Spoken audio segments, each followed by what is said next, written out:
Sabi po sa Kolosal, Kabanata 1, talata 17 hanggang 18, siya ang una sa lahat at ang buong sansinukob ay nananatiling nasa kaayusan sa pamamagitan niya.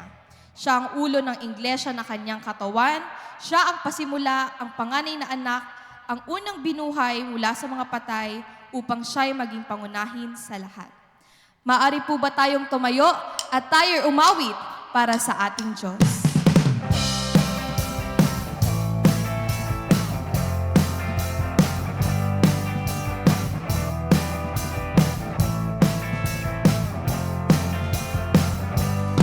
Ikaw lamang ang pupurihin ko, ikaw lamang ang sasambahin ko, Panginoong Jesus, ikaw ang buhay ko, pag-ibig mo'y tunay at totoo sa aking buhay. Ikaw ang number one sa aking puso. You're the only one. Problema may dumating, magtitiwala sa'yo. Mga salita mo ay di magbabago. Pangamba ko'y nawawala sa piling mo. Kapayapaan ang nadarama sa puso ko. Mga pangako mo'y paghahawakan ko. Walang ibang Diyos na katulad mo. Ikaw lamang ang pupurihin ko. Ikaw lamang ang sasambahin ko, Panginoong Jesus, ikaw ang buhay ko, pag-ibig mo'y tunay at totoo sa aking buhay. Ikaw ang number one sa aking puso. You're the only one. Problema may dumating, magtitiwala sa'yo. Mga salita mo ay di nagbabago. Ako'y tulad mo. Ako ay hinulad mo sa agila. Lilipad ng lilipad sa presensya mo. Kagalakan mo ay kalakasan ko. Ang buhay kong ito'y alay sa'yo. Ikaw lamang ang pupurihin ko. Ikaw lamang ang sasambahin ko, Panginoong Jesus, ikaw ang buhay ko, pag-ibig mo'y tunay at totoo sa aking buhay. Ikaw ang number one sa aking puso. You're the only one. Problema may dumating, magtitiwala sa'yo. Mga salita mo ay di nagbabago. Problema may dumating, problema may dumating, magtitiwala sa'yo. Mga salita mo ay di nagbabago. Mga salita mo ay di nagbabago.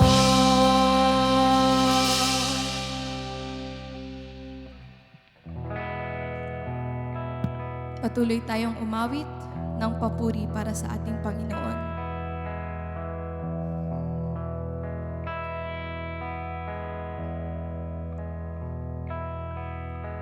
Lahat sa akin lahat ng aking inaalay kong lahat sa'yo, Diyos. Lahat ng sisi, pagbubunyi, ligaya't hagpis, nawa'y tanggapin. O Diyos, buhay ko'y alay sa'yo, aking nakaraan. Iyong ikalwalhati, Jesus, sa lahat ng oras ko, papupurihan ka. Tanging handog ko sa'yo, buong buhay ko'y iyo.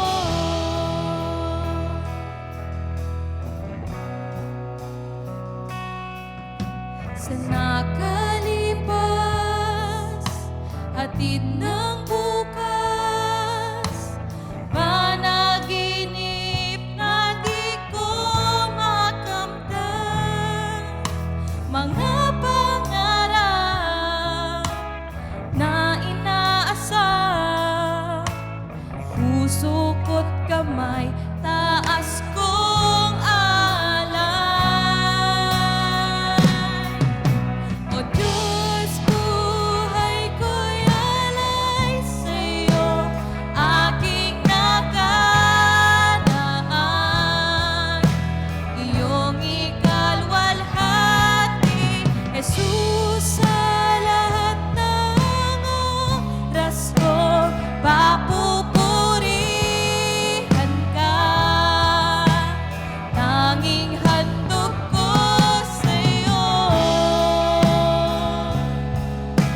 buong buhay ko'y iyo, Diyos. O Diyos, buhay ko'y alay sa'yo, aking nakaraan. Iyong ikalwalhati, Jesus, sa lahat ng oras ko, papupurihan ka. Tanging handog ko sa'yo, buong buhay ko'y iyo. Diyos, buhay ko'y alay sa'yo, aking nakaraan. Iyong ikalwalhati, Jesus, sa lahat ng oras ko, papupurihan ka. Tanging handog ko sa'yo, buong buhay ko'y iyo. Buong buhay ko'y iyo.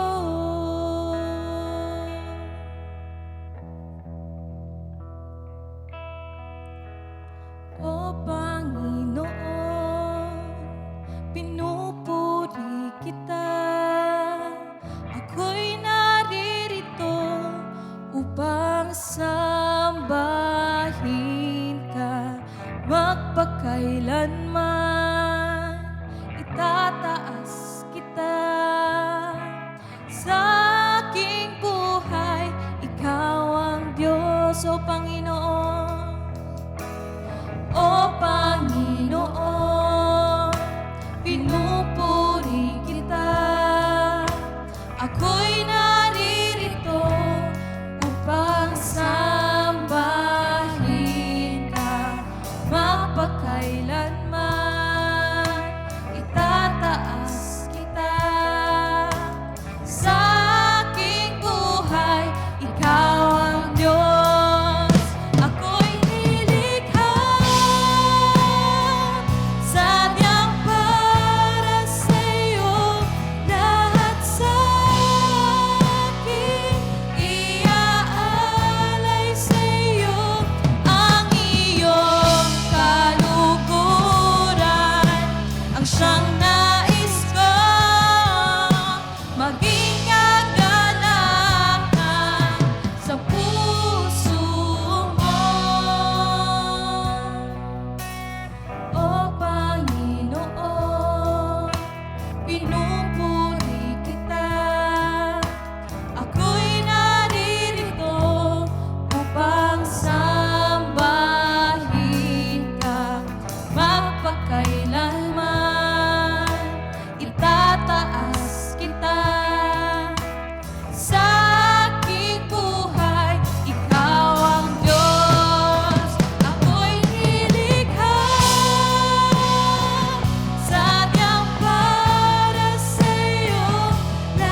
po tayo umawit. Pinupuri kita, ako'y naririto upang sambahin ka.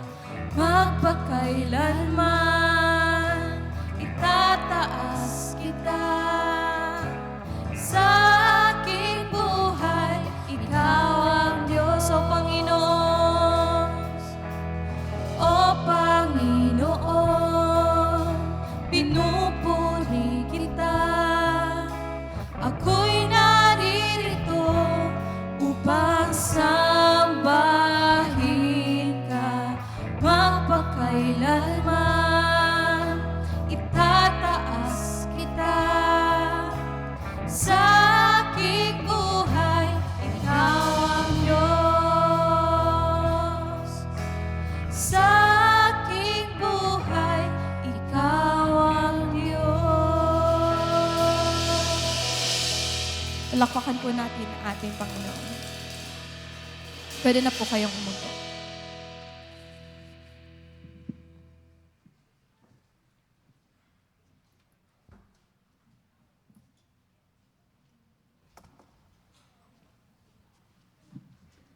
Ayun, purihin po ang Panginoon at magandang umaga po sa inyong lahat.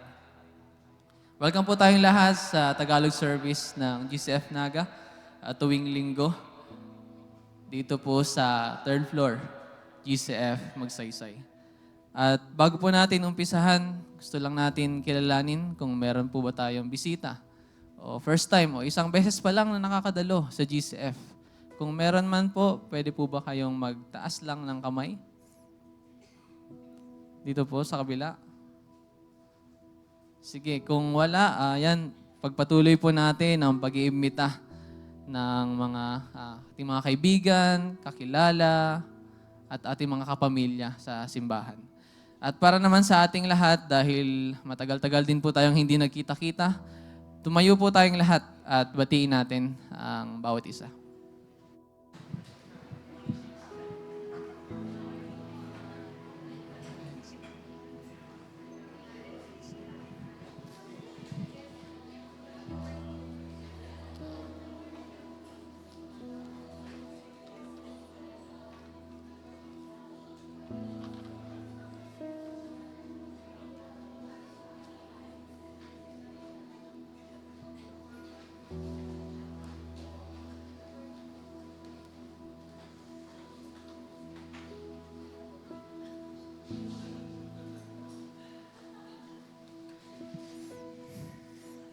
Ayun, sige.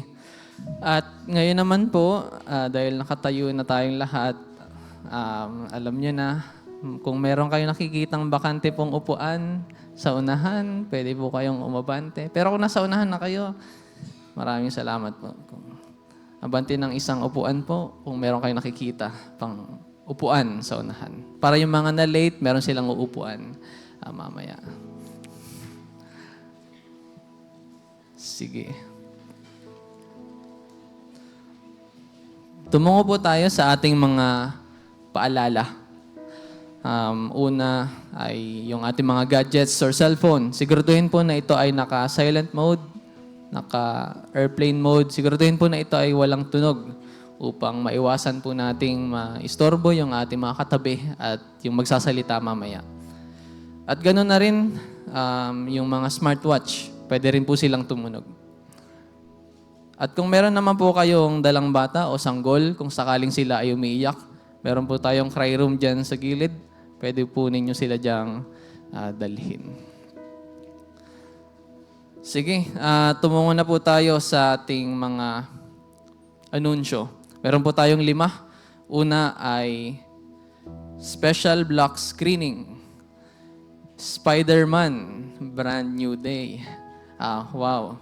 So ito po ay July 31, 2026. So kung July 31, 2026, ito po ay gaganapin sa Robinsons Naga.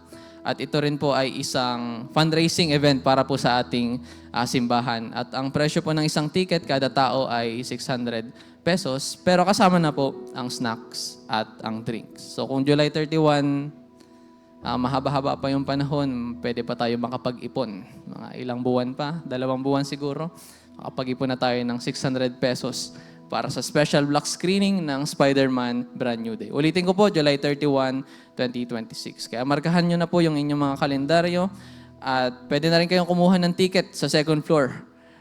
At kung gusto nyo rin pala pong maging movie sponsor, meron din sa second floor. Doon po kayo mag-i-inquire. Ikalawa naman po ay WIT Conference, Women in Touch para po sa mga single at married. Ito po ay gaganapin sa May 16.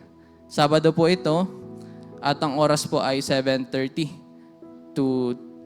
a.m. to 3 p.m.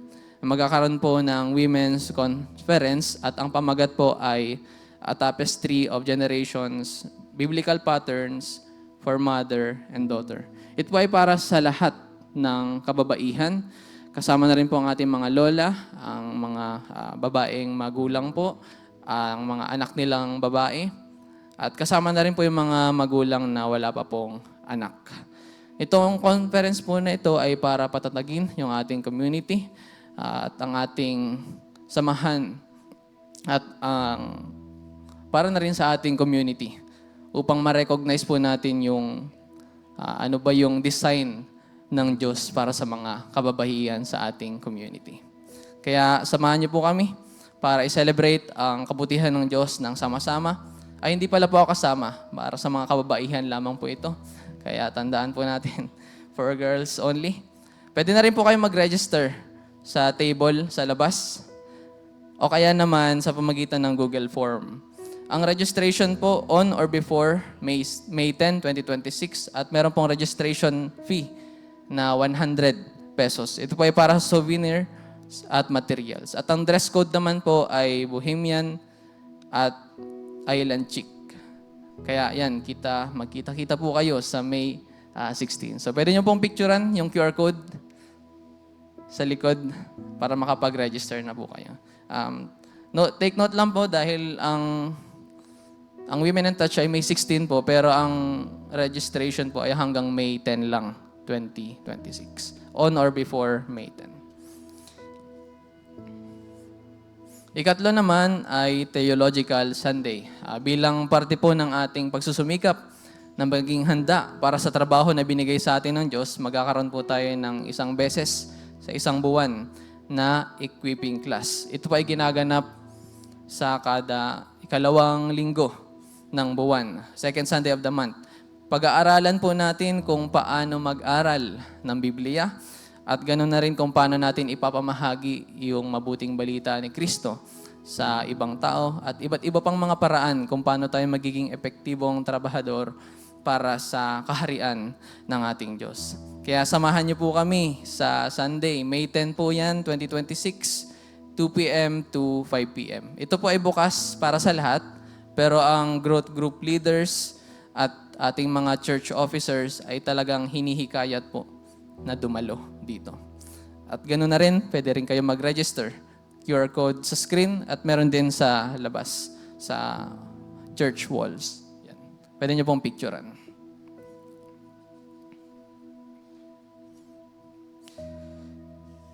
Ikaapat naman po ay ang ating worship night. So bali ngayong linggo, ngayong week pala, April 24, 2026, Friday po ito, 6 p.m., magkakaroon tayo ng worship night. Ito yung panahon na, worship night. Panahon na tayo ay umaawit upang sambahin at itaas ang ating Panginoon at pagnilayan kung sino siya. At ganoon rin ipagdiwang natin yung ating pananampalataya natin sa ating Diyos sa pamagitan ng musika. Ulitin ko lang po, April 24, 2026, Friday ang worship night. Panghuli naman po ay Usapang Barako 2026 Part 1. Tinatawag po natin ang lahat ng kalalakihan. 18 years old po pataas na dumalo sa Saturday, April 25, 2026. At ang Usapang Barako po ay gaganapin sa Pasakaw. So tayo ay lalangoy, syempre. At bukod pa doon, Siyempre, mayroon tayong ibang gagawin. Kasama na rin po ang, para sa mga lalaking may asawa na po, ang pag-uusapan natin ay ipagpapatuloy lang yung topic patungkol sa sex is God's design in marriage. At para naman po sa mga wala pang asawa, ang pag-uusapan ay paghahanda bago ikasal. Preparation. Ang registration po ay ongoing. Pwede kayo mag-register via sign-up sheet o kaya naman Google Forms o kaya yung QR code sa likod ko. So, pwede nyo pong picturean kung hindi pa kayo nakakapag-register. Ayun lamang po para sa ating anunsyo. Sunod naman ay tumungo na tayo sa ating panalangin pastoral at banal na hapunan. Kaya tawagin ko na po si Brother Roy.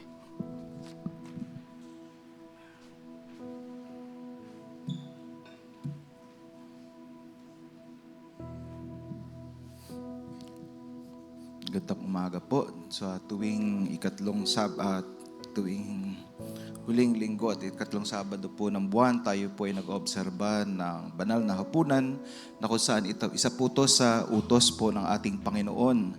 Ito po ay habilin po ng ating Diyos na lagi po nating inaalala dahil ito po ay kanyang utos sa atin. Kumbaga sa ating pong spiritual na life. Ito po ay isang pundasyon. Kaya habang tayo po ay lumalapit sa pahapag ng Panginoon, ginagawa natin ito upang alalahanin at ipahayag ang sakripisyo ng ating Panginoon, ang kanyang pagpakasakit, ang kanyang pagkamatay, at muling pagkabuhay.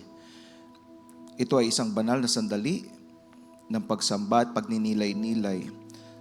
So kung tayo po ay may pananampalataya kay Kristo, ito po ay pag-iimbita sa atin na maging kabahagi ng gawain pong ito. So habang pong dinidistribute po ng ating mga usher, ang ating elemento, tayo po ay panandali ang manalangin at sarili po. Magnilay-nilay po tayo. Bakit po? Ito po ay isa pong utos na may kaakibat na responsibilidad. Sabi ang ganyan, kung tayo po ay haharap sa ating Panginoon, tayo daw po ay magnilay-nilay. Ibig sabihin, bago po tayo tumanggap ng elementong ito, kailangan po siyasatin po natin ang ating mga sarili, ang ating mga puso. Ihingi po natin ang mga tawad, ang ating mga kasalanan na gawa, sinasadya man po o hindi. Sige po, tinatawagan po ang mga usher na mag-distribute po ng elemento. At kung ikaw naman po ay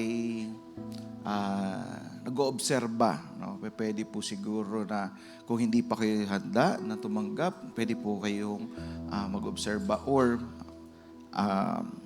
makipagdiwang sa pamagitan na tahimik na pagmamasid. Habang tinatanggap po natin to, bibigyan po natin ang ating sarili na tayo po ay magnilay-nilay. Siyasatin po natin ang ating mga puso, siyasatin po natin ang ating mga nagawa na hindi karapat-dapat sa Diyos.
Tayo po'y magsitayo bilang paggalang sa salita ng Diyos. Ang aking pong babasahin ay nagmula sa unang Korinto, kabanatang 11, talatang 23 hanggang 26. Sapagkat tinanggap ko mula sa Panginoon ang siyang tinatagubilin ko sa inyo, na ang Panginoong Hesus ng gabing siya ipinagkanulo ay kumuha ng tinapay. At pagkatapos nagpasalamat, pinagputol-putol niya ito at sinabi, "Ito ang aking katawan para sa inyo. Gawin ninyo ito bilang pag-alala sa akin." Sa gayon ding paraan ay kinuha niya ang kopa pagkatapos magapunan at sinabi, "Ang kopang ito ang bagong tipan sa aking dugo. Gawin niyo ito tuwing kayo umiinom nito bilang pag-alala sa akin. Sapagkat tuwing kakain ninyo ang tinapay nito at iinuman ang kopa, ipinapahayag ninyo ang kamatayan ng Panginoon hanggang sa kanyang muling pagdating." Sabay-sabay po natin kainin at inumin ang elemento.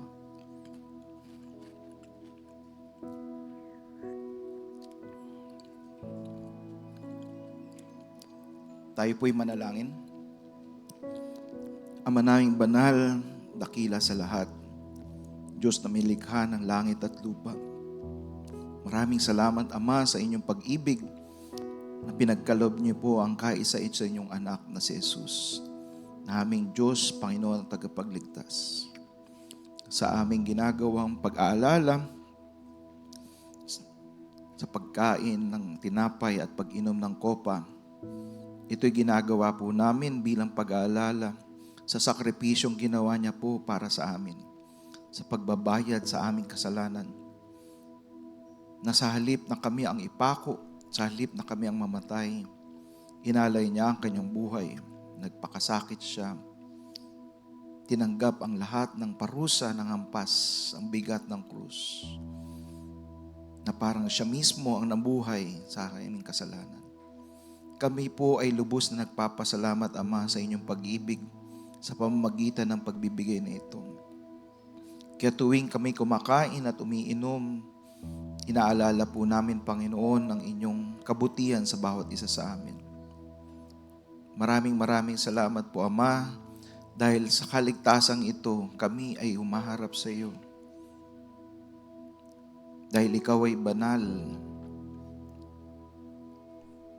Maraming salamat po sa pagbibigay ng pribilehiyo na kami po ay tinawag niyo mga anak at kami po ay nagkaroon ng pribilehiyo tawagin kang bilang Ama. Kami po ay lubos-lubusan nagpapasalamat. At nawa gamitin mo ang aming buhay upang maibahagi din sa ibang tao ang mabuting balita ng inyong anak na si Jesus. Pinupuri ka namin, pinapasalamatan. Sa oras ng ito, Panginoon, kami rin po'y nagpapasalamat sa buhay na pinagkaloob po ninyo. Sa lahat ng bagay na binigay niyo po sa amin. Sa aming komportabling bahay, sa aming dinadamit, sa aming pagkain araw-araw. Lahat ng ito po, Panginoon, ay nagmula sa iyo at tanging sa iyo lamang nagbumula. Kami rin po'y nagpapasalamat sa paggising namin sa umagang ito. Dahil hindi lahat ng pagkakataon ay binibigyan ng pagbuhay. Ngunit narito kami, nagpupuri, sumasamba, nananalangin. Dahil ito'y isang patunay ng inyong pagmamahal sa amin na ginising niyo pa kami ngayong umagang ito. Kaya kami lubusang nagpapasalamat. Maraming salamat din, Panginoon, sa aming trabaho na tinatangkilik. Nadatapwat, dumaranas kami ng krisis. Maraming pagkakataon na tumataas ang mga presyo. May mga nawawalan ng trabaho. Ngunit ikaw, Panginoon, ay tapat na inaabot mo ang bawat pangangailangan ng bawat isa sa amin. Hindi ka nagkukulang, hindi nyo kami pinapabayaan. Kaya kami nagpapasalamat ngayong umagang ito. Maging sa mga nagninegosyo, Panginoon, maraming salamat. Binibigyan mo kami, Panginoon, ng mga tapat na tumatangkilik sa aming mga negosyo. Sa mga mag-aaral, maraming salamat sa pagbibigay ng karunungan at katalinuhan ang gagaling sa iyo. Sa umaga pong ito, Panginoon, humihingi kami ng tawad sa lahat ng bagay na nagawa po namin mga bagay na hindi nakakalugod sa iyong paningin, hindi nakakalugod sa inyong harapan. Humihingi kami ng tawad, Ama. Sinasadya man o hindi ang aming mga kasalanan, kami inyong patawarin. At dahil sinabi mo sa inyong salita na kung kami ay magkukumpisal o aamin sa aming kasalanan, ikaw ay tapat na magpapatawad sa amin. Lilinisin mo kami sa mamagitan ng inyong dugo. Kaya kami po'y nagpapasalamat, Ama. Sa umagang ito, pinapanalangin po namin ang mga nakakaramdam ng mga karamdaman, mga sakit, maging ito ay pisikal, maging ito ay emosyonal. Marahil may may nakasakit sa amin.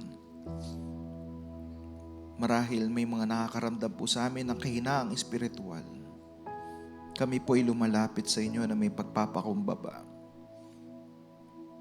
Ikaw ang Diyos na nagpagaling ng pilay, ng bulag, ng mga leprosaryong pinalinis mo. Noon, ngayon, at magpakailanman. Ikaw ang dakilang manggagamot po namin. Marahil may mga kamag-anak kami mahal sa buhay na kasalukuyan nasa banig ng karamdaman. Alam ko po, Panginoon, na sa pamamagitan ng inyong kapangyarihan at naaayon, Panginoon, sa inyong kagustuhan, kami po'y humihiling ng inyong mapagpalang kamay ng pagpapagaling sa lahat ng aspeto ng aming buhay. Kaya kami rin po'y nagpapasalamat dahil sa inyong mga latay kami gumaling. Ito'y pangako mo sa amin. Kami rin po, Panginoon, ay lumalapit sa inyo, lalo na po sa aming bansa. Sa aming bansa ngayon na nakakaranas ng krisis na pang-ekonomiya, espiritual, na kung saan dumarami, Panginoon, ang mga taong hindi na nananampalataya sa iyo. Dumarami, Panginoon, ang korupsyon sa aming bansa. Bilang inyong mga anak, sa pamamagitan ng pananampalataya, kami po ay humihingi ng tawad sa aming mga nagawa. Linisin mo, Panginoon, ang aming bansa. Ibalik, Panginoon, ang takot sa bawat isa. Ang takot sa iyo. Pinapanalangin po namin ang aming mga leader na magkaroon ng tunay na takot na nagmumula sa Diyos. Dahil ito lang ang tanging solusyon upang mawala ang korupsyon sa amin. Pinapanalangin namin ang aming presidente, ang aming vice-presidente, ang lahat ng kabinete, ang hudikatura, ang legislatibo, na magkaroon, Panginoon, ng tunay ng pagkakilala sa iyo. Na darating ang araw, Panginoon, lahat ng tao, lahat ng hari, lahat ng bansa ay luluhod at magsasabi, ikaw ay Diyos. Pinapanalangin rin po namin ang aming lungsod ng Naga City. Na kayo, Panginoon, na maghari sa lungsod na ito. Hindi Diyos-Diyosan, kundi tunay na Diyos na may hawak ng aming buhay. Kayo, Panginoon, magbigay ng kapanatagan sa amin sa tuwing kami natutulog, ang kapayapaan na nagmumula sa iyo. Alisin niyo, Panginoon, lahat ng takot, maging takot sa krisis na ito. Sa umaga pong ito, pinapanalangin namin sa pamagitan ng inyong banal na Espiritu na kayo po, Panginoon, na mangusap sa amin. Kayo, Panginoon, ang magbigay sa amin ng katuruan. Buksan mo ang aming puso, ang aming isipan, sa aming makikinig, at tanging ikaw lamang ang may taas. Lahat ng ito'y panalangin namin na may pagpapasalamat sa pangalan ng inyong anak na si Jesus na aming Diyos, Panginoon at Tagapagligtas. Amen at amen. Mari na po kayo mo po.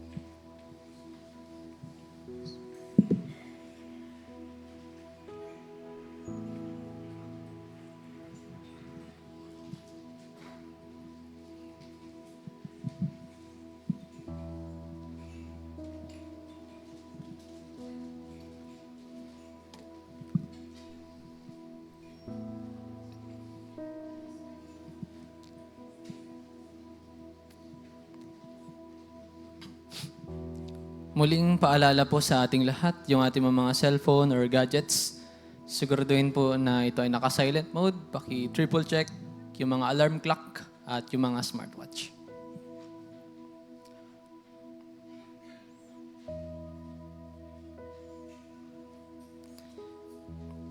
Tumungo na po tayo sa pagbibigay sa gawain ng Panginoon. Ako po ay may babasahin sa inyong salita ng Diyos na nagmula sa 2 ng mga taga-Korinto, Kabanata 9, talata 6 hanggang 7. Ito po ang nakasulat.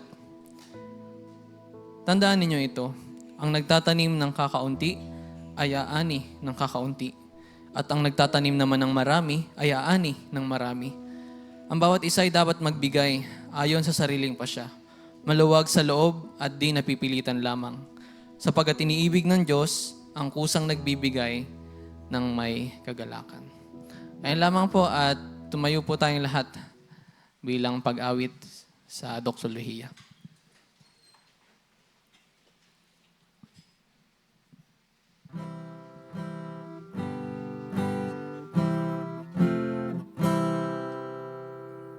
Ang Diyos ama'y papurihan, Anak, Espiritong Banal, ng mga taong nilalang, at ng buong kalangitan. Amen.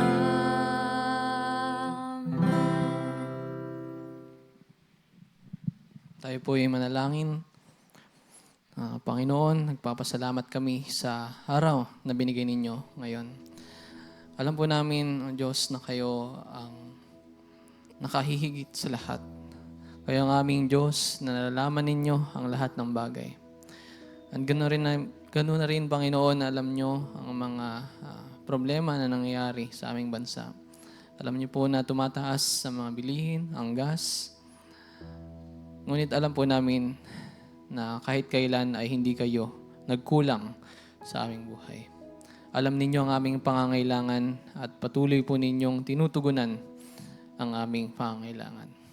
Kaya bilang handog namin, Panginoon, itong handog na po ito ay pagtitiwala namin sa inyo at pasasalamat na rin dahil sa patuloy na pagbibigay po ninyo ng provision. Pinapanalangin po namin ang bawat isa na pagpalain niyo po, bigyan sila ng lakas sa araw-araw, bigyan ng sapat na pahinga at maayos na kalusugan. Ilayo niyo po kami, Panginoon, sa anumang sakit at kapahamakan. Gabayan niyo po kami, Panginoon, sa aming mga ginagawa at patuloy ninyo kaming bigyan ng karunungan.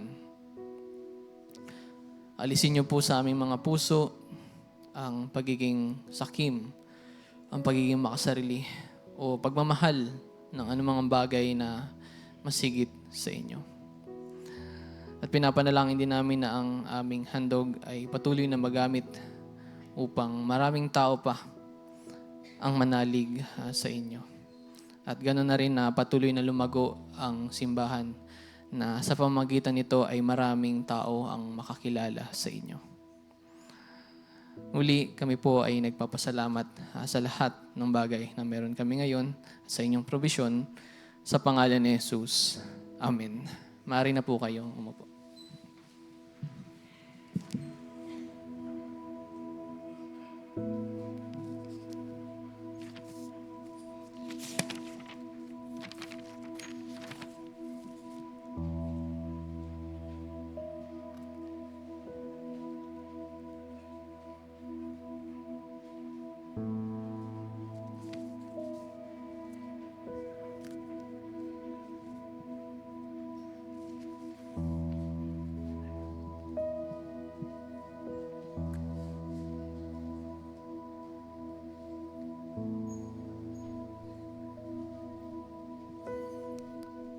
Tumungo na po tayo sa pagbabasa ng salita ng Diyos. Ang ating pong babasahing salita ng Diyos ay nagmula sa aklat ng Roma, Kabanata 1, talata 8 hanggang 15. Ulitin ko po, Roma, Kabanata 1, talata 8 hanggang 15. Kung kayo po ay may dalang Biblia, makipagbukas po kayo sa akin sa aklat na nabanggit at basahin po natin ito ng sabay-sabay. Tumayo po tayong lahat bilang paggalang sa kanyang salita.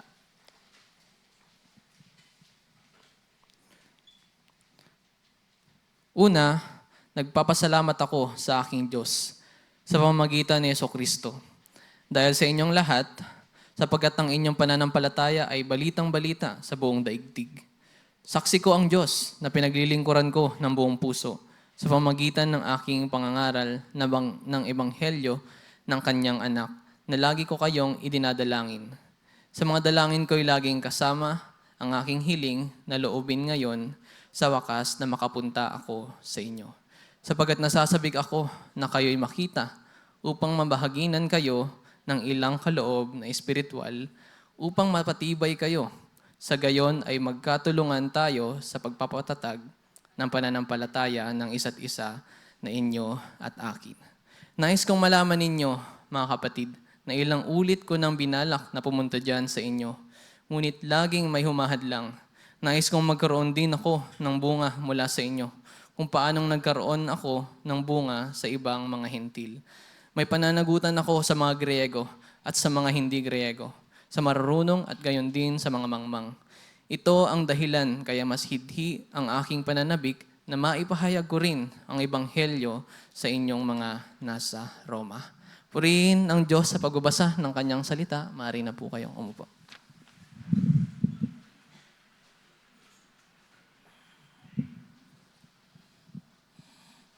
Pagpapatuloy po natin ang series po natin sa Epistle of Rome. Okay? Ito po ay sulat na ginawa po ni Pablo para sa mga taga-Roma na ito rin po ay isang tinatawag na doctrinal book. Kaya isa pong napakahalagang bahagi po ito ng ating buhay Kristiyano na kung saan tuwing binabasa po natin ito ay pundasyon. Matatandaan niyo po, last week, ang ating naging topic is blueprint ng Ebanghelyo or ng Gospel. Kasi sinasabi nga yan, ang isang building, kapag tinapuyo po yan, meron po siyang blueprint or plano. At mamaya makikita po natin, nakabahagi pala tayo. Hindi pala po na ang pastor or ang discipleship leader lang po ang tinatawag to share the gospel. Hindi po. Tayo po ay mismong kabahagi. So, tinatag po ni Pablo yung sulat niya. Ito po, tandaan po natin na sumulat po siya, hindi po siya ang nagtatag ng iglesia sa Roma. Okay, maliwanag po sa atin yun. Nais niyang maging kabahagi o maging partner ang mga taga-Roma sa pagpapalaganap ng salita ng Diyos. Ito po siya po ay sumulat dahil that time, merong konting kiskisan between the Jewish community, the Jewish believer, and the Romans believer. Okay?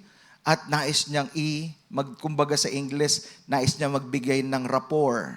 Okay? Nais niya magtatag ng koneksyon. So binahagi ni Pablo na siya ay alipin. Okay? Siguro yun ay pwede niyo isulat doon sa natatandaan natin, yung doulos. Doulos is bondservant. Okay, bondservant, ibig sabihin alipin, siya po ay pagmamayari mismo ni Kristo. At siya po ay isang apostol. Binanggit niya ng mahalagang bahagi ng Ebanghelyo na ito'y tungkol sa anak ng Diyos na ipinangako noon pa man. So, sabi ang ganyan nila, ang Christianity na yan, nung 57 AD, hindi po. Ang plano ng Diyos ay bago pa likain ang mundo. Ganon po kay-special ang ating pananampalataya. Kaya ito po'y sinulat sa mga lumang tipan, sa lumang kasulatan, na si Jesus ay mula sa lipi o lahi ni David. Kaya natatandaan po ninyo nung araw ng palaspas, no? Nung pumasok si Jesus, ano sinisigaw ng mga Hudyo? Hosanna, Hosanna to the Son of David. Kasi alam ng mga Hudyo, alam ng mga Jewish, ng mga Israelita, na ang pangako ng Diyos Ama ay nagmula sa lahi ni David. At ito po ay naging patotoo sa ating Panginoon. Ang isa pa pong bahagi ng Ebanghelyo o ng mabuting balita na ang anak niya ay muling binuhay sa mga patay sa pamagitang Espiritu Santo. Yun ang pinakaselyo ng ating pananampalataya. Kaya napapansin nyo, nagtataka ho ba kayo, bakit Sunday? Sunday tayo nagsa-celebrate ng ating church service. Kasi po, ito po ay pagbabahagi or pagsa-celebrate ng muling pagkabuhay ng ating Panginoon. Nabuhay ang ating Panginoon on the Sunday morning. Kaya every Sunday nandito po tayo. Not only tradition, but it is a celebration of our gospel or good news. Tinawag na niya ang mga taga-Roma na minamahal ng Diyos or beloved of God. Tinawag upang maging banal or saint. Natatandaan niyo yung last week? No? Unang-unang pagkakataon na binanggit ang salitang saint. Tandaan po natin, ang santo, hindi po yan yung mga patay na may halo. No? Kayo po ang mga santo. Okay? Tayo po ay lahat ay tinawag na saint. Ang ibig sabihin po kasi ng saint, sa Grego, sa salitang original, set apart. Hiniwalay siya ng Diyos sa makamundong gawain. Kaya kayo po ay mga santo. Tinawag po kayong mga banal ng ating Panginoon. At pinakita nito na minamahal ng Diyos ang tinawag niya at namumuhay sila na matuwid. Hindi perfecto. We are not perfect in the sight of God, but we are struggling to be righteous by His grace alone. Okay? At nagpasalamat din ang apostol na para matatag ang pananampalataya ng mga taga-Roma. Ipinahayag niya ang kanyang hangarin na bumisita sa Roma upang ipangaral ang Ebanghelyo. Kaya po siya sumulat. Ito po, by the way, ang book po, kaya tinatawag natin siyang book, pero ang literal po nito, ito po ay collection po ito ng sulat. Kasi dati po, wala pong email, walang text. So sumusulat po ang mga apostol sa simbahan. Ito yung mensahe niya. Ano po yung title ho natin? Partner sa Ebanghelyo. So ang buhay Kristiyano hindi lang para sa sarili lamang. Ito ay para sa pakikipagtulungan. Kaya kayo po ay tinawag hindi lang para maupo dyan, kundi you are called to be partner of God. Kayo po ang gagamitin ng pagbabahagi ng mabuting balita. Hindi lang po ang pastor, hindi lang po ang discipleship leader. At dito makikita natin, paano ko makikibahagi sa ebanghelyong ito. Tumuko tayo sa unang punto, pasasalamat at panalangin. Basahin po natin, Roma, Kabanatang 1, talatang 8 hanggang 10. Una, nagpapasalamat ako sa aking Diyos sa pamamagitan ni Jesucristo dahil sa inyong lahat, sapagkat ang inyong pananampalataya ay balitang-balita sa buong daigdig. Saksi ko ang Diyos na pinaglilingkuran ko ng buong puso sa pamamagitan ng aking pangangaral ng Ebanghelyo ng kanyang anak, na lagi ko kayong dinadalangin. At sa dalangin ko'y laging kasama ang aking hiling na loobin ngayon, sa wakas makakapunta ako sa inyo.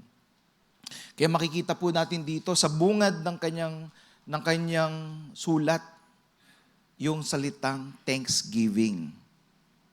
Okay? Thanksgiving, pagpapasalamat. Bakit po?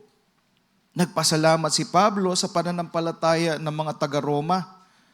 Kilala sila sa pananalig kay Kristo. Just imagine how popular is the Romans, mga taga-Romano, sa pananampalataya. Sila sa daigdig or sa well-known world that time.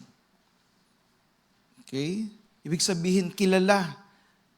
Ay, pag mga taga-Roma ka, matindi ang pananampalataya mo. How good it is, no? Marinig natin yon.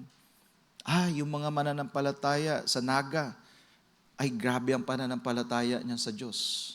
Grabe yan sila sumunod sa Panginoon. Ganun rin po ang nangyari dito. Pagkatapos sinabi niya na ang Diyos ang kanyang saksi, na palagi siyang nag-aalala sa panalangin. Ano po ibig sabihin nun? Yung sincerity. Sincerity po ni Pablo. Bakit po niya pinasimulan sa pagpapasalamat? Diba? Basa po natin, I am thankful to God. I am thankful to my God through Jesus Christ. Alam niyo po, isa sa buhay ng Kristiyano, ang napakahalagang bahagi na tinuro sa atin ng ating Panginoon ay ang pagpapasalamat. Tayo po ba? Nakaranas po ba kayo? Or may kilala kayo ng mga taong walang ibang ginawa sa buhay kundi ang magreklamo? Nakaranas, huwag niyo na ho kayong kalbitin ho yung katabi niyo po. No? Okay? Hindi ko ho sinasabi ho yun. Pero, nakaranas na ho ba tayo or nakakilala na tayo ng mga taong pagsimula pala ng paggising sa umaga, hindi pa nagtututbrush, puro reklamo na ang bagay sa bibig na lumalabas sa kanya. Naku, kasalanan kasi ni ganito. Naku, yung problema, alam mo yung problema sa ibang bansa, kasalanan ni ganito yan. Naku, tumataas ang presyo. Naku, ang pangit ng aking lugar. Naku, yan na naman ang pastor na yan. Wala nang ibang ginawa, kundi patamaan ako. Naku, yung aming mga usher, napakasusungit. Naku, ang pangit naman, ang init-init. Lahat na lang po ay may reklamo. Nakaranas na po ba kayong ganun? Alam niyo po kung bakit? Sabi po sa salita ng Diyos, the abundance of heart, the mouth speaketh. Kung ano ang laman ng puso ng isang tao, lumalabas sa bibig niya ito. Ibig sabihin, hindi niya nararanasan ang pagmamahal ng Diyos. Ang tanging na nakikita ay ang pangsarili. Pangsarili. Tandaan niyo po, si Pablo ang nagsulat nito. Alam niyo ho ba ang buhay ni Pablo? Alam niyo ho ba kung ano itsura ni Paul, ni Apostle Paul habang sinusulat niya ang Romans? Nasa Corinto po siya. Kapag binasa niyo ang Book of Acts, the whole epistle, si Pablo po, anong dati si Pablo? Natatandaan niyo si Pablo? Anong pangalan dati ni Pablo? Saul or Saul. Sino si Saul? Mamamatay tao. Isa siyang mamamatay ng Kristiyano, to be specific. Dahil akala niya sumusunod siya sa Diyos. Akala niya na pag siya ay pumatay ng tao, naglilingkod siya sa Diyos. At natatandaan niyo, nung papunta siya sa Damascus, ang Diyos, si Kristo Jesus, ang mismo nagpakita sa kanya. Kaya kung tutusin, hindi siya kasama sa 12. Tama? Hindi siya kasama sa 12. Si Matias yung pinalit kay Judas. Hindi siya kasama sa 12. Pero bakit siya ganito magsulat?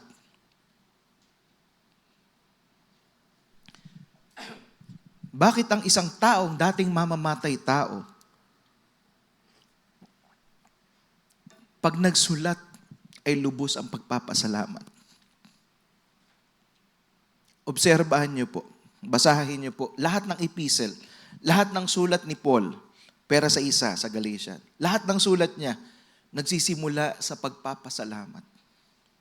Try niyo po. Basahin niyo yung lahat ng sulat niya, paano siya nagsisimula? Ako ay nagpapasalamat sa aking Diyos sa pamagitan ni Jesucristo. Grateful heart. Tayo po ba? Sa ating buhay Kristiyano, are we have a grateful heart? Do we have a grateful heart? Na minsan paggising nyo sa umaga, una nyo nakikita yung asawa nyo. Minsan nawawala yung pagiging grateful nyo. Lord, bakit ito binigay nyo sa akin? Mas maganda siguro yung isa. Hindi ho. Dahil kung anong binigay sa inyo, dapat tayo nagpapasalamat. Alam nyo ho ba, may isa ako nabasang ito po ay medical report, no? Medical research. Kasi po ako ay teacher, by the way. Yun po ang aking trabaho. Ako po isang teacher. Mahilig po ako magbasa ng mga research. May isa po ako nabasang research, ito'y patungkol sa psychology. Nasabing ganyan nung isang writer, nung isang dalubhasa, na most of the time, those people who commit suicide, lahat na nagpapakamatay, alam niyo kung bakit? Hindi sila grateful. At alam niyo po, ayun, di ba sa research, may conclusion ho dyan. Alam niyo isang gamot sa pag-suicide or yung depression. Baka sa atin may nakakaranas po ng depression. Alam niyo po ang sagot sa depression? Sabi nung manunulat, hindi po ako. Ang pinayo nung isang doktor or manunulat na yon sa mga tao nakakaranas ng depression or yung suicidal effect, tumulong ka sa ibang tao or mag-volunteer ka na tumulong sa ibang tao.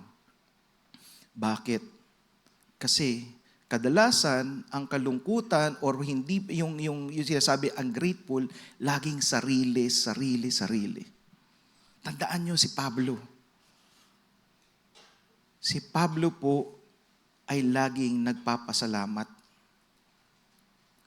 Ano itsura ni Pablo? Nabugbog, binato na halos mamatay, ikinulong, na shipwreck. Kumbaga sa salitang makamundo, malas. Pero huwag kayo maniniwala sa malas, hindi swerte yun. Ha? Okay? Well, there's no such thing as malas. Pero tandaan niyo po, kung may magiging ungrateful, si Pablo ho yun. Bakit? Lahat ng pasakit, dinanas niya para lang sa ebanghelyo ng Diyos. Pero, nakita niyo pa paano siya nagsimula? I am thankful to my God through Jesus Christ. Bakit siya nagpapasalamat? Gusto niyo pong malaman kung bakit po? Gusto niyo pong malaman? Nandoon sa pinag-aralan natin last week. Kagabi po, ang hirap gawin nung mensahe. Ilang beses ko pong inulit-ulit. Kasi hindi ko alam kung bakit. Hanggang ngayon, hindi ko maiisip, bakit hindi kaya ng utak ko na isulat or pag-aralan, bakit kaya si Pablo ay grateful? Kasi sabi kong ganyan sa loob-loob natin, kung tayo ay nakaranas ng pasakit, ng sakit, ng paghihirap, ng kagutuman, ng kamatayan araw-araw, doon sinusulat niya to. Alam niyo, ito po yung sagot. Doon sa first line, sa Romans 1:1, guhitan niyo po yung salitang dulos. Dulos. Yung po ay servant. Actually, hindi po siya basta servant. It's in the Greek translation, it is bond servant, alipin ng Diyos. Alam niyo po ang alipin, hindi siya ordinaryong katulong. Sa ating kasi ang alam nating katulong sa bahay. Sa Grego, hindi po ganun. Sa Grego, pag sinabing ikaw ay alipin, wala kang karapatan. Wala kang rights, yung labor rights, wala yun. Sa mga babae, walang woman's rights sa Grego. Pag ikaw ay dulos. Kapag ikaw ay alipin ng isang tao, ang buhay mo ay pagmamay-ari ng sino ang master mo. Ano sinabi ni Paul last week? Paul, ang alipin ng Panginoong Jesus. Sabi ko, paano kaya nagiging masaya si Paul at bakit siya nagpapasalamat? Mga kapatid, siguro hindi pa natin lubos na naiisip, hindi pa pumupunta sa isip natin ano ibig sabihin nito. Kung ang tingin po natin sa sarili natin ay tayo ay may karapatan sa Diyos, wala po tayong karapatan sa Diyos. Tayo po ay mga alipin. Kaya nga tinatawag natin siyang Lord and Savior. But most of the time, we tend to call Him just the Savior, not Lord. Bakit? Mas alipin pa tayo ng kasalanan natin.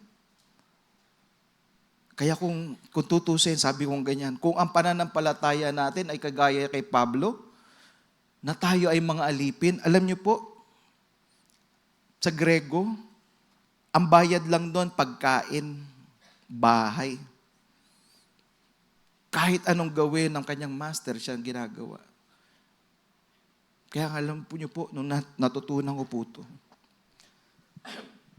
sabi ko sa loob-loob ko, Panginoon, yung buhay ko pala hindi sa akin.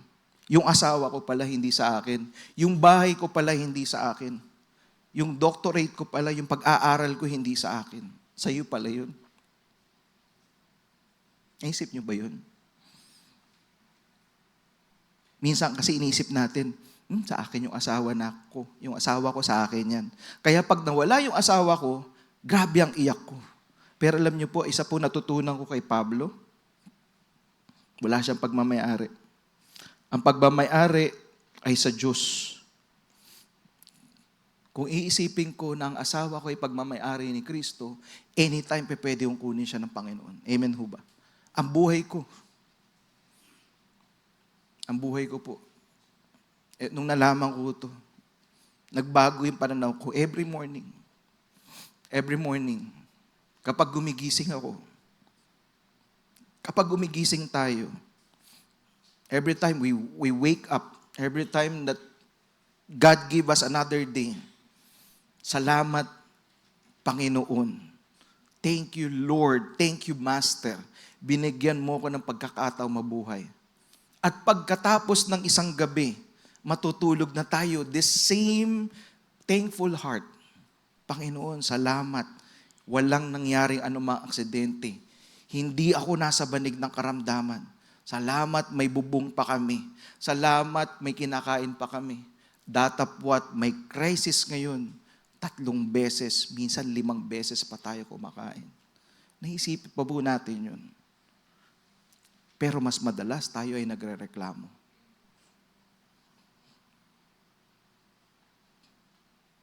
Bakit? Kasi hindi si Lord ang ating Lord. Hindi si Kristo ang pinaka-master natin, sarili natin. Me. Even pag nananalangin tayo, ginagawa nating genie si God. Nare-realize niyo po ba yun? Ginagawa nating genie si God. God is not our genie. Panginoon, mag-church ngayon ako ha. Etong April 19. Basta ibigay mo sa akin yung pangangailangan ko.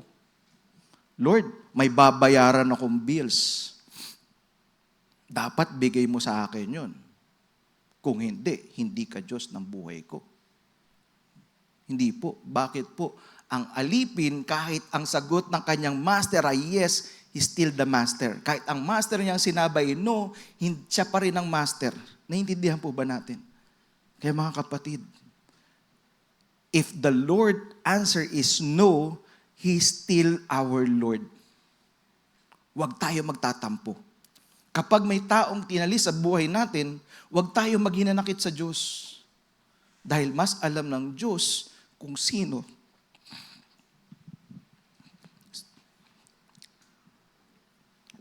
Sino tayo sa buhay niya? Amen po ba? Minsan ganun tayo. Panginoon, hindi ka Diyos. Kung totoong Diyos ka, dapat hindi namatay ang ganito. Dapat hindi siya nawala. Dapat hindi siya may sakit. Anong sabi ng Panginoon? Kaya nagkasakit yung taong may bulag. It is for the glory of God. Not for your glory. Not for the glory of the Romans. But it is for the glory of God. Nagpapasalamat siya sa Diyos, hindi sa tao. Hindi niya sinabi sa Romans na, salamat sa mga Romano sa inyong pananampalataya. Hindi, tama. Kasi ang gagawin ng mga Romano, gagaling namin, di ba? Praise me. Hindi po. Hindi rin sinabi ni Pablo na, salamat sa aking sarili. Thank me. I thank me. May nakita akong isang reels, isang artista. First of all, I would like to thank me. Bakit me? Lahat ng bagay ay sa Diyos. Sa pamagitan ni Kristo, siya ang tagapamagitan, siya ang pinaka-mediator natin sa Diyos. Ano ibig sabihin po nito? Ano ibig sabihin sa atin ng binahagi ni Pablo? Ito po, siguro itong Sunday nito, ito po ang mensahe sa atin ng Diyos. Pwede nyo isulat sa inyong mga kung meron po kayong ballpen. I should have a grateful heart. Dapat akong magkaroon na isang pusong nagpapasalamat sa lahat ng aking buhay.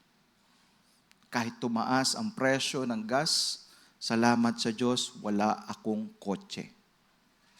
Praise God. Praise God.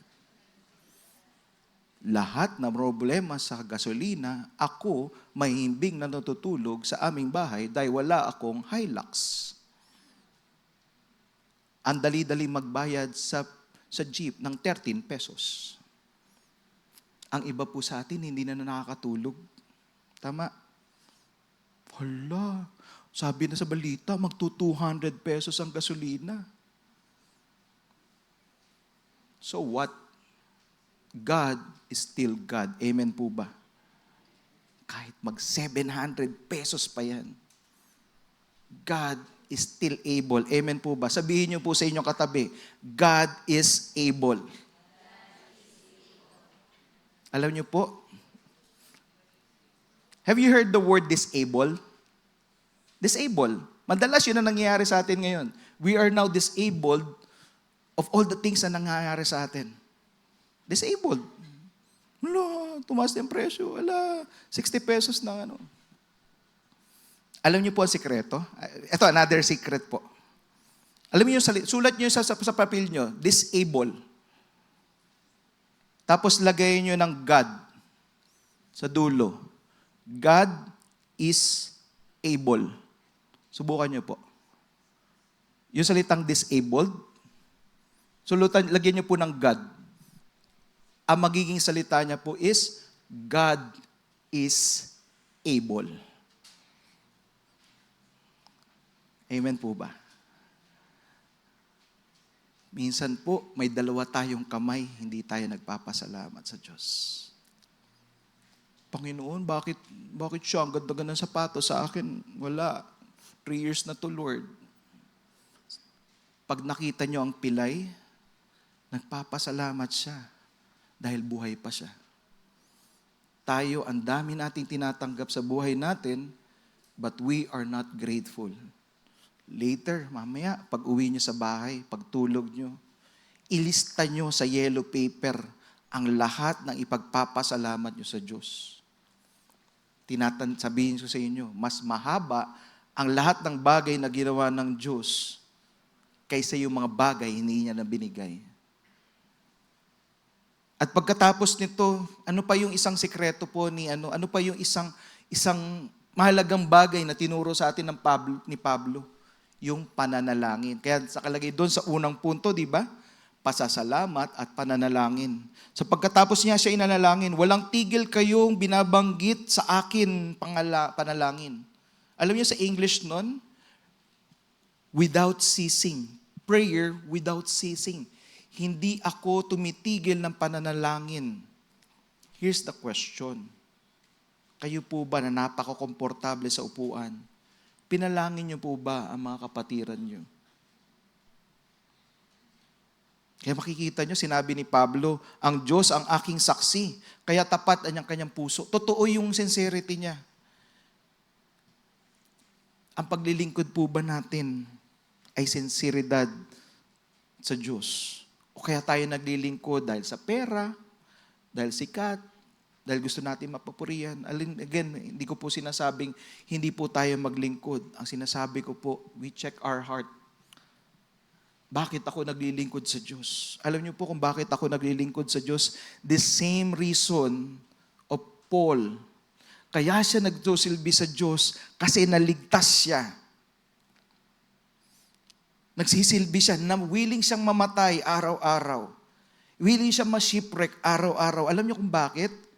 Kung ikaw ay isang mamamatay tao at pinatawad ka ng Diyos, palagay mo hindi ka ba maglilingkod sa Diyos? Sometimes mababaw ang ating kaligtasan.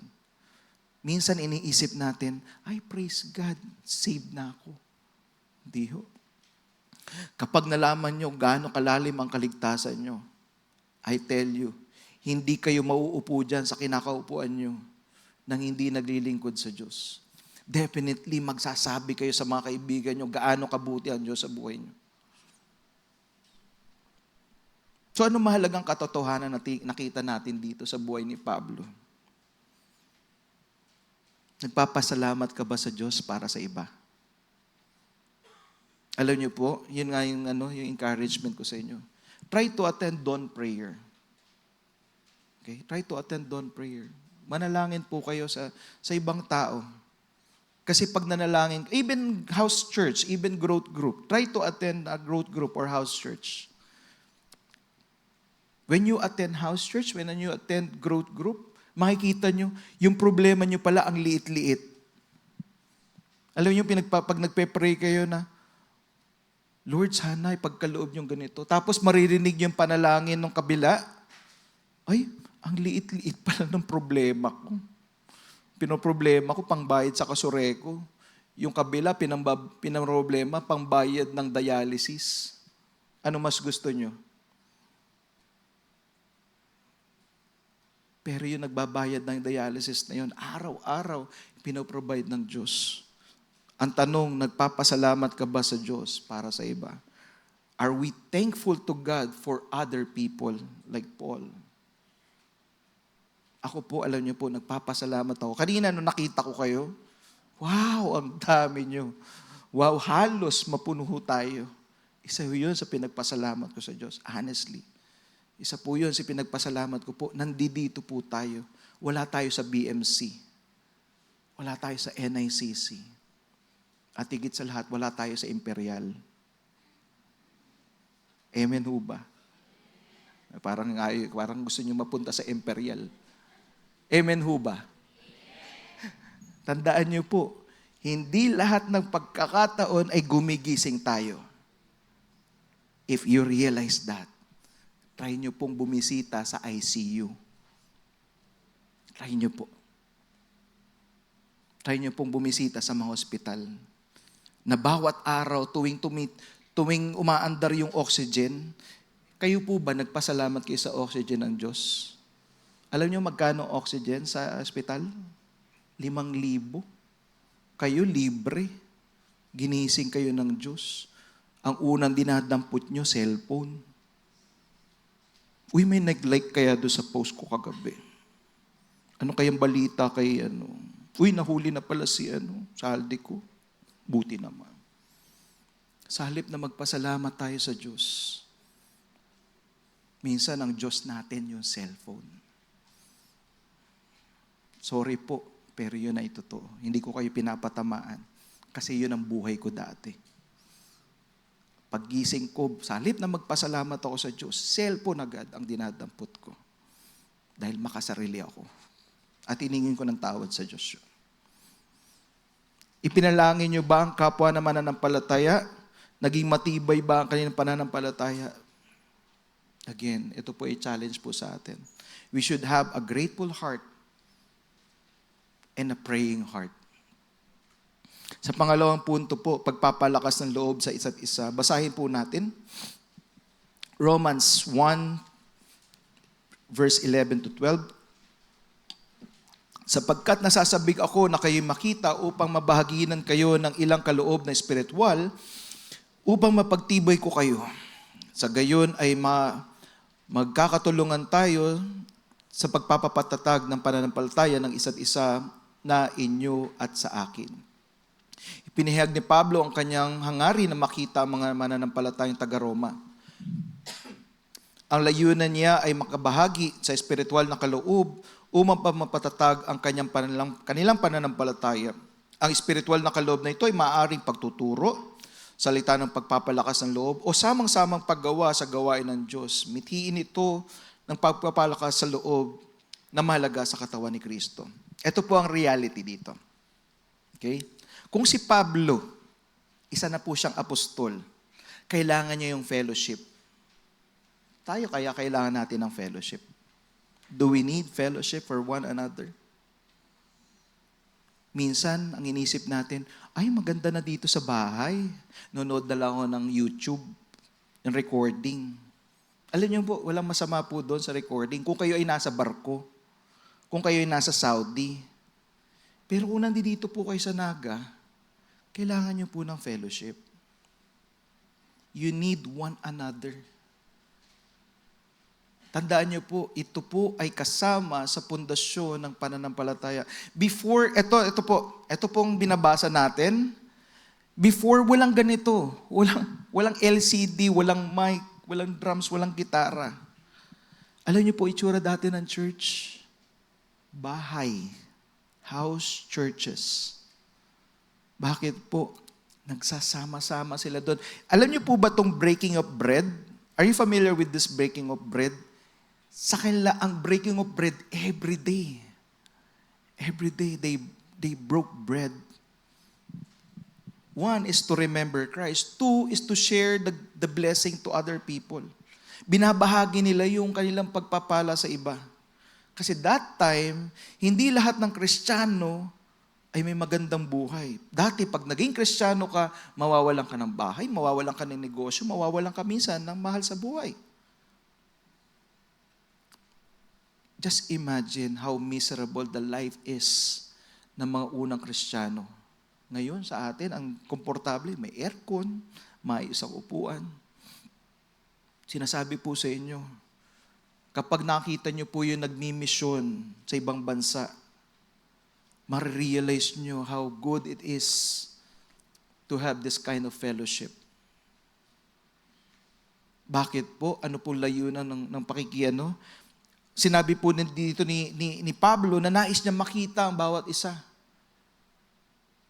Minsan, ganun po tayo. Ay, ayoko mag-church. Makikita ko si ganito. Ayoko makita yung mukha niyan. Sungit-sungit.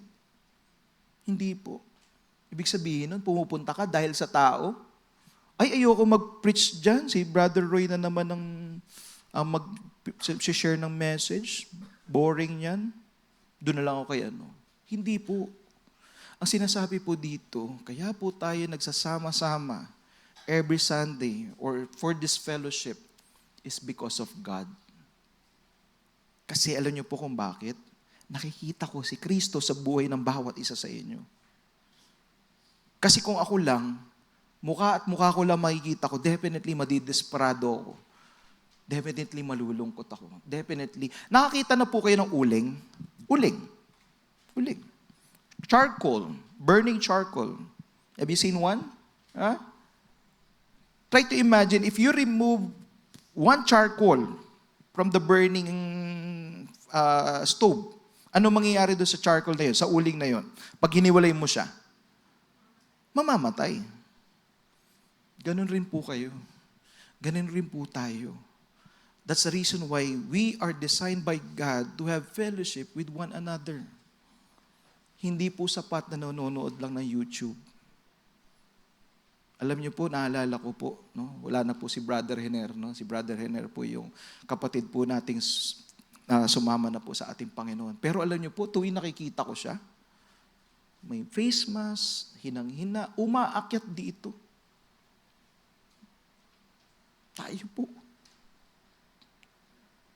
Tayo po, sobrang lalakas pa natin.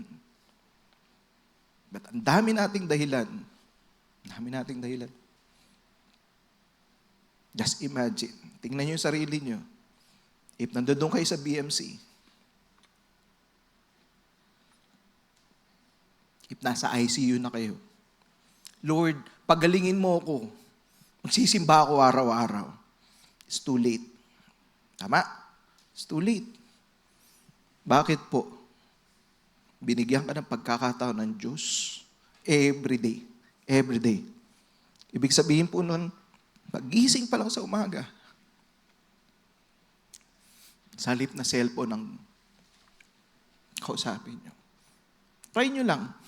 Baka effective. Lord, thank you, ginising mo pa ako. Alam niyo po, ito po, share ko lang sa inyo. 2 lang ang simpleng prayer ko. Every day. Every day po. Hindi ko po ito tinataas dahil nais ko magmayabang. Ang prayer ko po kapag gabi, when we end our day, Lord, thank you God. Walang nangyari anumang aksidente, walang nangyari anumang kapahamakan. And Lord, please, if it is your will, please wake me up tomorrow morning so I can serve you. Bakit po? Nakita na ho kayo ng hindi nagising? Try nyo po. May mga pagkakataon na gano'n. Ang Diyos ang may hawak ng buhay natin.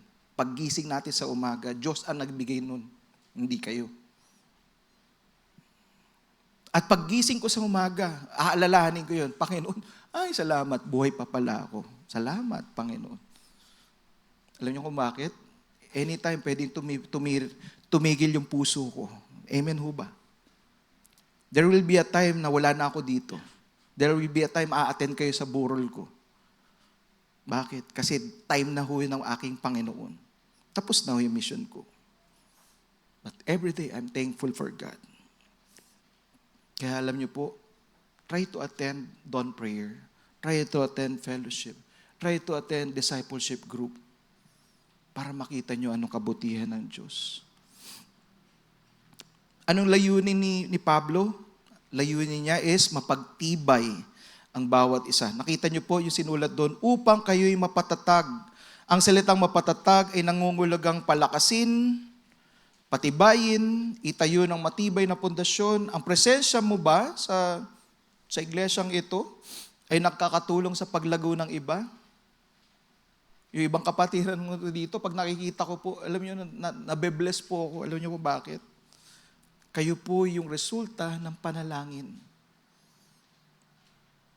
Kaya ang tanong, are we church-goer or are we a disciple of Christ?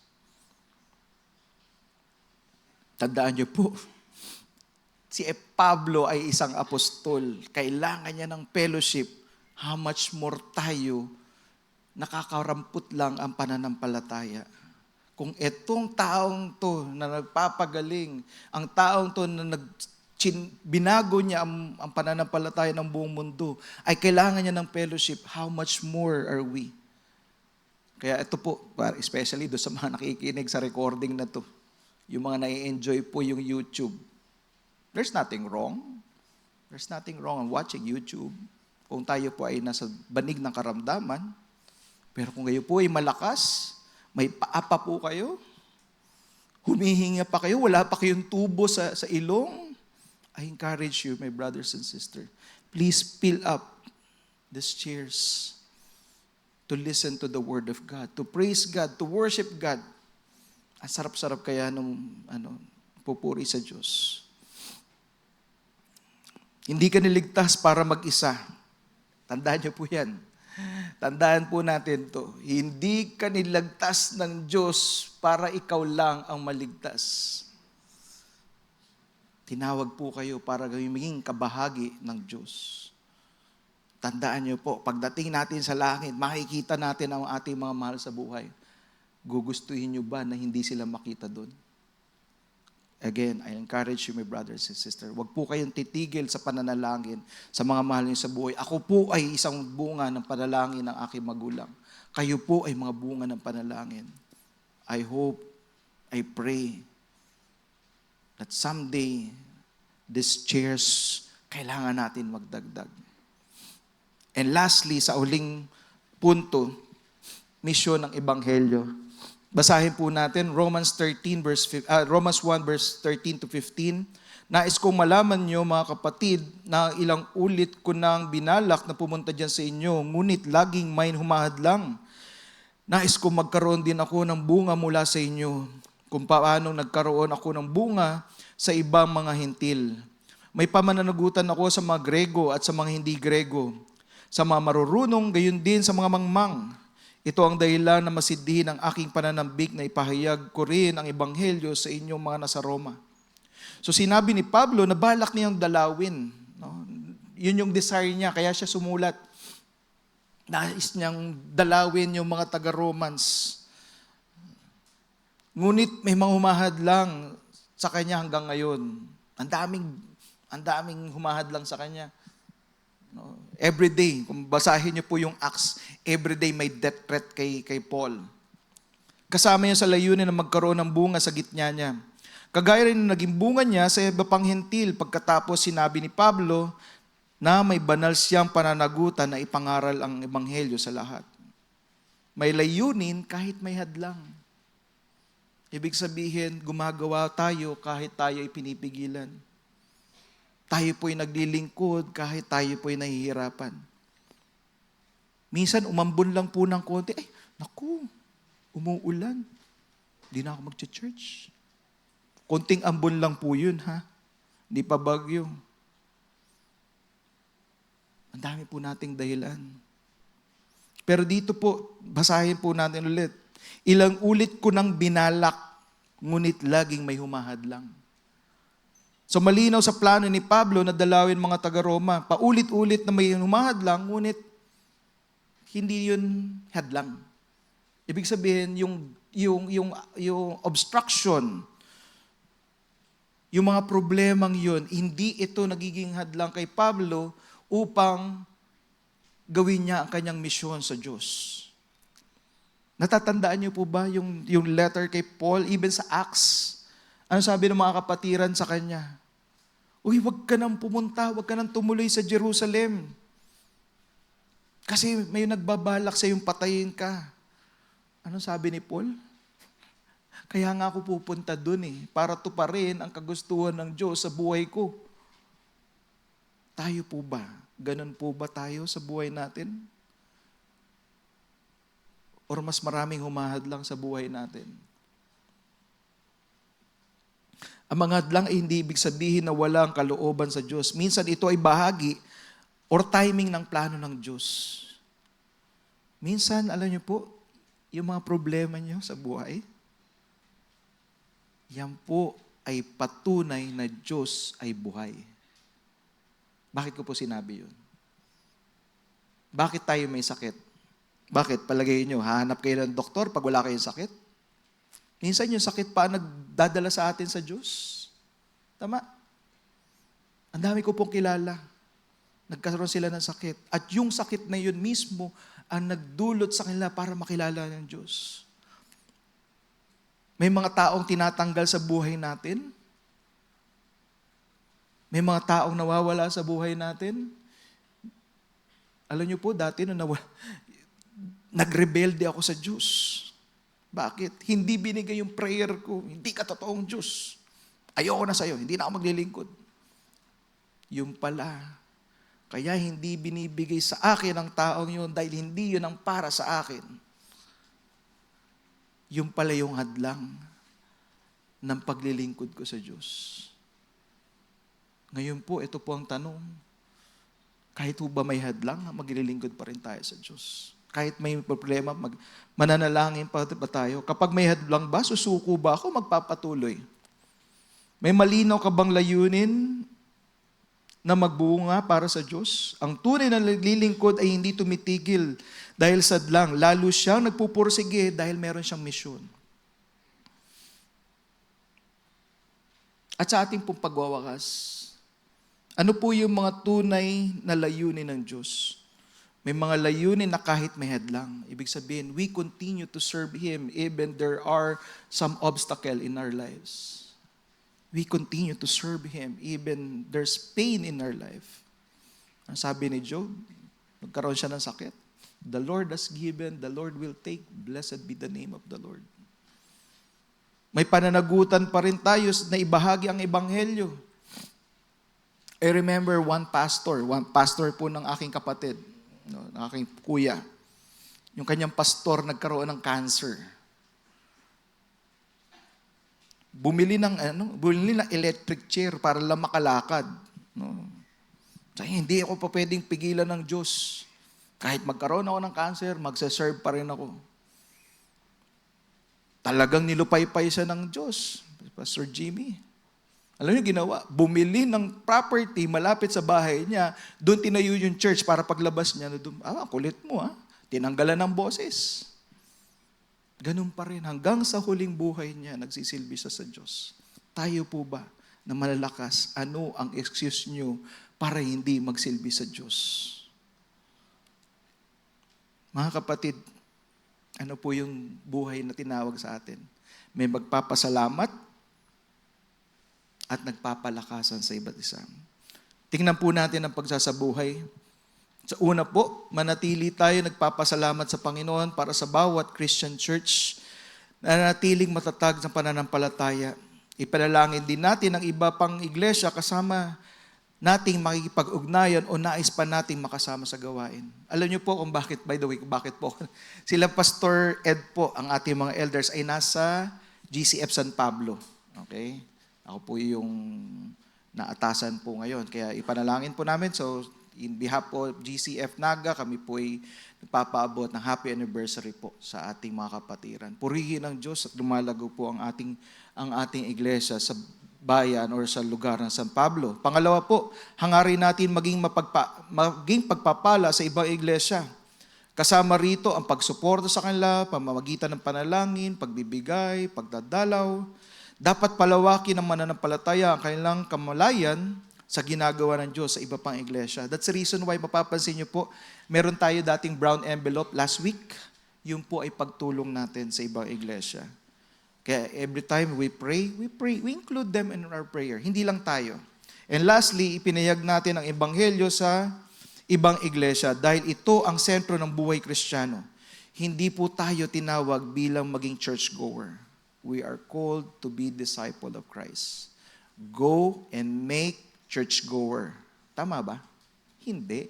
Go and make disciples of all nations, baptizing them in the name of the Father, the Son, and of the Holy Spirit. Teach them. Okay? Mamaya po, pag uwi niyo po, panalangin niyo po. Sino ba ang nais ko ipanalangin? So ipahayag natin ang ebanghelyo sa ibang iglesyang sentro ng buhay Kristiyano. Ipagpatuloy din natin ipahayag ang ebanghelyo ng hindi pa nakakilala sa Diyos dito man o sa ibang lugar upang marinig ng mga hentil at ng mga ebanghelyo. Alam niyo po, napakabuti po ng Diyos. Amen po ba? Salamat sa Diyos sa buhay niyo po. Isa pong pagpapala kayo nagmumula sa ating Diyos. Sa aking puso po, every time I see you, all of you, pinagpapasalamat ko po kayo sa Diyos. Bakit po? Isa yung patunay na totoong may Diyos. At sa ating pong pagwawakas, nais ko pong ibahagi sa inyo ang tula na sinulat po ng ating senior pastor na pinamagatang Tulong-tulong sa Ebanghelyo. Pasalamatan ang Ama sa Panginoong Hesukristo. Sa lahat ng matatag, tumitibay sa totoo. Sa biyaya ng Diyos, bantog ang kanilang sala. Sila ang mga banal na nasa Roma noon pa. Hinagad ng apostol na sila'y madalaw upang kaloob espiritual ay ipamahagit ialay. Taimtim ang dalangin, tapat ang kanyang puso. Nasa ebanghelyo'y magkaisa silang totoo. Ang mga taga-Roma at ang apostol ni Kristo magkatuwang sa gawain na banal na ebanghelyo para sa kaganapan ng mga bansang hintil. Ang mismong ito'y malayo, ngunit di mapipigil. Sa Roma man o sa Espanya, sa sari-saring lahi, gayon din sa maraming dakot bayang kaharap lagi. Ang ebanghelyo niya'y lalaganap sa marami, kapangyarihan ng Diyos sa iyo at sa akin lagi. Tayo po'y magsitayo at tayo po'y manalangin. Ama naming banal, Diyos na makapangyarihan sa lahat, lumikha ng aming buhay, isa pong umagang puno ng pagpapasalamat. Salamat po, Ama, sa inyong salita na amin na pag-aralan. Salamat sa buhay ni Apostol Pablo na ibinahagi niya ang kanyang sulat sa mga Roma. Na ito'y gaya rin ng sulat niyo sa amin. Na ito'y pagpapaalala na araw-araw, paggising namin sa umaga, kami pala ay dapat nagpapasalamat. Dahil ang buhay na ito ay galing sa inyo, hindi sa amin. Ito ay biyaya dahil lang sa awa at biyaya. It's only by grace. It's only by grace, only alone. That's the reason why we're thankful, God.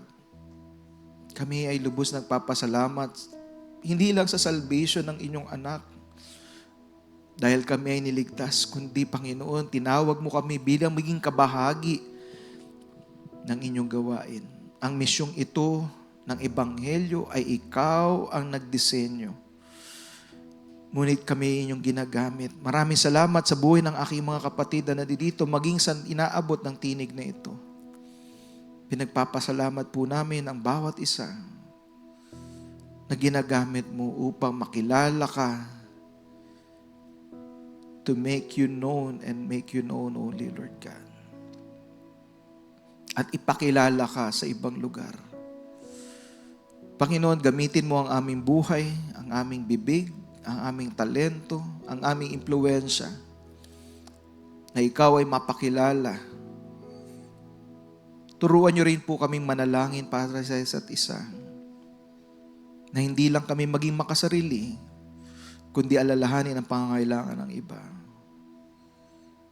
Ipaalala niyo rin, Panginoon, sa amin na ang mga hadlang ay hindi ito hadlang, kundi ito'y kabahagi ng inyong misyon na walang pipigil sa inyong gawain, Lord God. Walang maghihiwalay sa amin sa pag-ibig ni Kristo. Hindi gera, hindi tagutom, hindi kamatayan.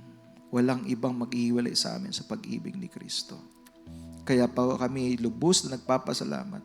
Ingatan niyo po kami sa aming pansamantalang pag-iwahiwalay ngayong umagang ito. Nawa, dala namin ang inyong salita. Itanim niyo ito sa aming puso na ito'y magbunga ng pananampalataya at maisapamuhay po namin. Hindi lang kami maging tagapakinig, kundi tagagawa ng inyong salita.